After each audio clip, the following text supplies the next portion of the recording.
Welcome back. Now, a decade ago today, 34 mine workers were gunned down in what has become known as the Marikana Massacre. The miners were striking for a salary of 12,500 rand. Union eNCA is commemorating the event at the infamous Kopi in Marikana. eNCA's Pule Letshwiti-Jones is there for us, and he joins us now live to give us more details. Pule, that 25,000 mark that eNCA was talking about seems to have been realized. We also saw a little earlier on that there's been entertainment so far. But tell us who else we're expecting to take to the stage and speak today. Definitely. In fact, just earlier on, we saw African Darling Bofo making his way here. We've seen the eNCA leader, Joseph Matuncha, also here taking the podium. I'm also being told that one SA movement leader, Musi Mamani, has made his way up here.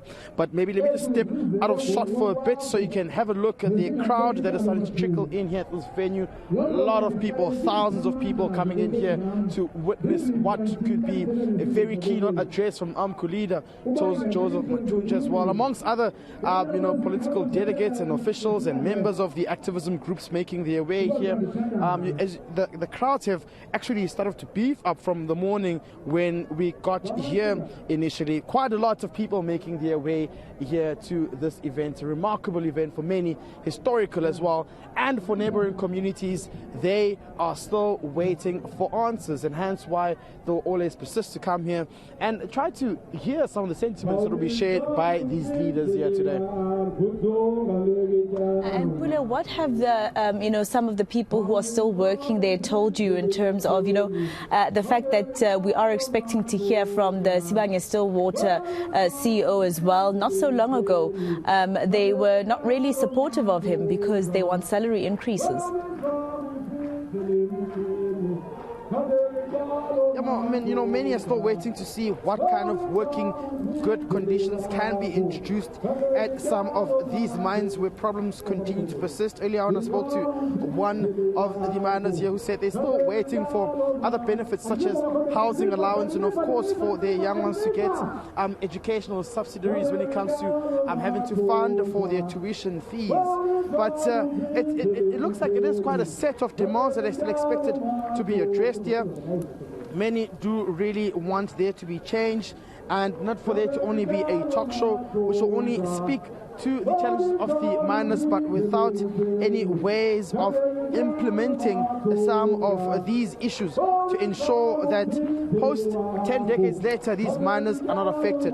So I guess many are expecting that eNCA does deliver something which will be quite memorable and will speak to the challenges of these workers. I mean, hundreds of people have already made their way here to the Kopi where the striking London mine workers gathered here a decade ago. So this is a significant remembrance, and this is not only an event that happens annually, but something which is a constant reminder to most of these communities and mine workers here to say that while we come here, we should also make it a point that there are still issues which continue to persist within the mining sector as well. Marikana has come alive here today with those gathered seemingly in a jovial mood as they harmoniously as they sing and struggle songs in remembrance of those 34 breadwinners who lost their lives here in 2012.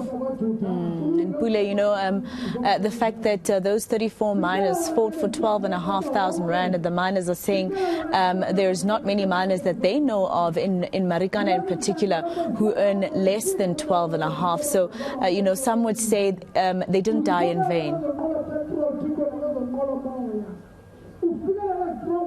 Yes, some would say they didn't die in vain. Some have also alluded to the fact that there has been some bit of change, but it's not so impactful as it is. It seems as though that was just done in the name of trying to ensure that it seemingly looks like the lives of some of these mine workers are, of course, becoming better. But when you come here and you deep dig live after the massacre, you still find out that there's still persisting issues. I mean, you'd also see, like, over the last several months, there were some mines here, mining companies that are experiencing problems with workers still raising the same issues of wage disputes and being unfairly treated at some of their workplaces. So you can imagine that there's still issues that continue to persist, and the role of the union here is very important to ensure that they address some of these matters, because these are people who go into the mines and ensure that they work, dig the minerals and work under serious, harsh conditions. So surely there should be some sort of compensation which speaks to the hard work that they're doing here. And of course, the unions should address some of these issues to avoid, several future challenges, such as mining companies being closed down and strikes, which never seems to end, and therefore also avoiding what could happen again in future, or could be leading to this event that we witnessed about 10 years ago. All right, Pule, Letshwiti-Jones and Marikana for us. Let's leave it there for now.